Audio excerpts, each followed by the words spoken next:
on se retrouve toujours dans le cadre de l'UE-Sûreté des systèmes pour supervisé par le professeur Chakunte Franklin pour utiliser l'outil Key, qui est un outil utilisé dans la vérification de la correctitude des programmes, afin d'appliquer diverses notions apprises en classe, notamment le model checking, symbolic execution et formal methods. Donc, je vais d'abord choisir un programme déjà fourni dans l'outil qui, à savoir SumandMax, pour illustrer comment le programme fonctionne avant d'utiliser nos propres programmes. Donc, je vais choisir SumandMax ici.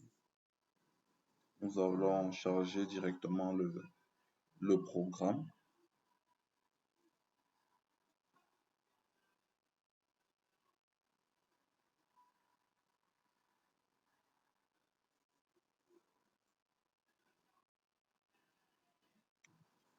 Là, nous avons créé notre précondition.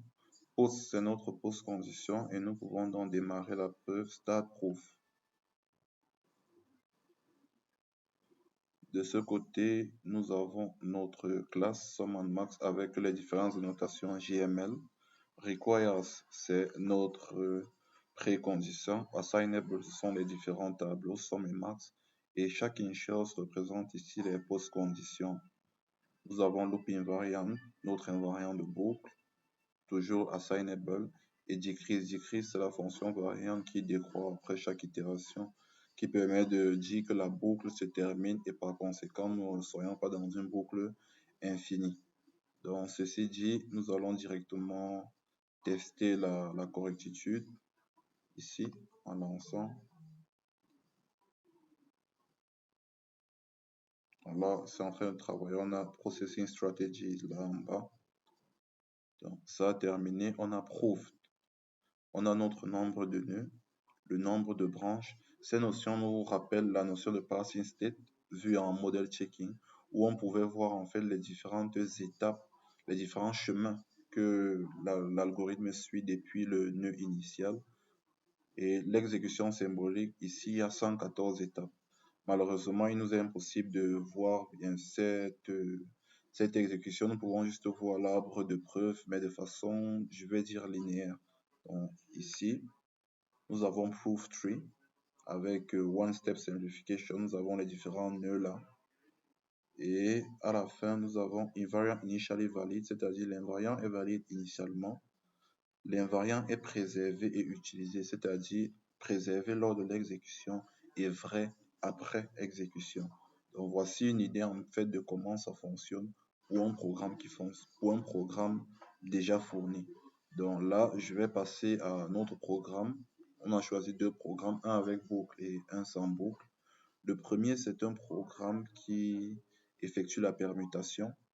Donc je vais directement l'ouvrir. C'est un programme qui effectue la permutation. Donc, test key et permutation.java.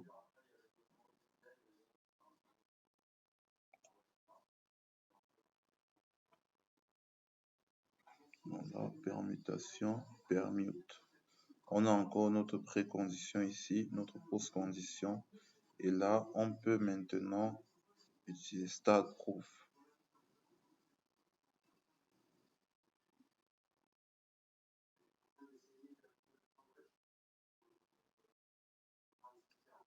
Donc là, on a notre programme qui fait la permutation, toujours avec les différentes annotations, les annotations JML. Donc, notre requires, en fait, explique en fait que la taille du tableau les deux tailles du tableau doivent être égales et la taille du tableau doit être supérieure ou égale à 0, c'est-à-dire on ne doit pas avoir un tableau vide pour faire court. On a assignable, ça veut simplement dire que la méthode est autorisée à modifier le contenu du tableau B. Ensuite, on a inchelse. Inchelse, là, c'est notre post-condition. Cette post-condition qui décrit la permutation circulaire où chaque élément du tableau est décalé de shift position pour remplir le tableau B. Donc là, on a donc, on entre dans on a loop invariant qui est notre invariant de boucle notre fonction variante qui décroît afin de vraiment prouver que l'algorithme se termine. Dans ceci dit, nous allons directement lancer la preuve. Là, nous voyons Open Goal. Open Goal, déjà, lorsqu'on voit Open Goal, ça doit attirer notre, ça doit attirer notre attention. Pardon, pourquoi? Parce que Open Goal, dans l'outil qui indique qu'un objectif de preuve n'a pas été résolu, ce qui nécessite généralement une révision des annotations ou du code. Mais je pense que c'est beaucoup plus au niveau des annotations. Donc, je vais essayer de regarder nos statistiques. Dans Show Proof Statistics, on voit qu'on a un Open Goal. On a 72 branches. Et il y a un Open Goal au niveau de la branche 71. Donc, comme je l'ai dit, malheureusement, on ne peut pas voir l'arbre assez détaillé. Sinon, on aurait pu facilement trouver. Pour l'exécution symbolique, on a 9 étapes. Mais toujours est-il que voilà l'arbre de preuve ici. Donc, de l'étape 0 jusqu'à 71 ici. Donc, à ce niveau, on a un Open Goal. Donc, je vais directement... Et on remarque donc que pour Sum and Max qui était correct, on a Close Proof avec le tic vert. Et là, on a comme une serrure Open Proof qui dit en fait que une condition n'a pas pu être réalisée en fait. Donc là, je vais essayer d'ouvrir notre factorial Java. Ça, c'est notre fichier avec qui utilise une boucle. Donc, factorial int, oui, start proof. Oui, factorial, oui.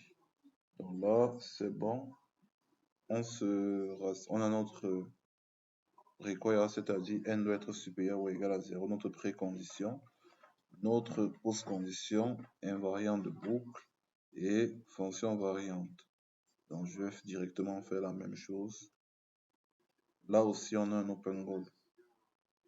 Donc, on a un open goal au niveau du nœud 24. Je vais regarder nos statistiques. On a un open goal, on a 25 nœuds. Donc, au nœud 24, avec 8 étapes pour l'exécution symbolique. Ce qui fait qu'il y a des erreurs encore dans nos différentes annotations JML. Pour le cadre de la méthode formelle, c'est beaucoup plus utilisé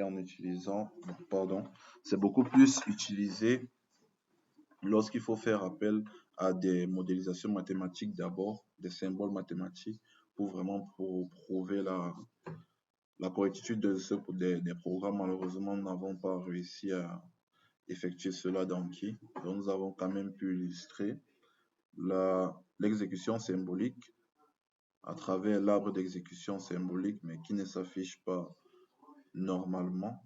Donc, je vais essayer d'agrandir ça là. On a nos différents profs et là, on a un open goal. Et le model checking à travers le passing state, donc les différents chemins que va emprunter le programme depuis l'étape initiale jusqu'à la fin. Merci. Moi, c'est l'étudiant Upadun Kenis Rowan, matricule 21 A 096 FS.